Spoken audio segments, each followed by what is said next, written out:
ઓય હા આપણે હાથની નસ કાપ નાખે બરોબર હા તો માણસ એક્સપાયર થઈ જાય. ઓફ થઈ જાય આ તો જેને હાથ બે નહીં હોય બરોબર એને કઈ નહીં થતું હોય. કનેક્શન અલગ આવે બેન અહીંયા અલગ આવે એટલે આ તોતડું બોલતા છે બરોબર એ મનમાં વિચારે તોતડો જ કરતા છે ને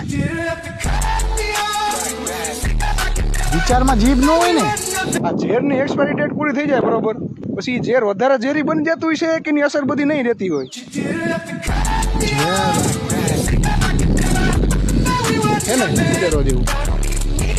આપણે ઓરેન્જ ફ્રૂટ ઉપરથી ઓરેન્જ કલરનું નામ પાડવામાં આવ્યું છે કે પછી ઓરેન્જ કલર ઉપરથી ઓરેન્જ ફ્રૂટનું નામ પાડવામાં આવ્યું છે? કલર રંગ મને શું લાગે ખબર હે હા આ 2 તારીખે એપ્રિલ ફૂલ છે અને આપણને એપ્રિલ ફૂલ બનાવવા માટે થઈને 1 તારીખે એપ્રિલનું નહીં કીધું ને આપણને. તારે ક્યાં ગિનિસ બુકો નથી વિચારવું પણ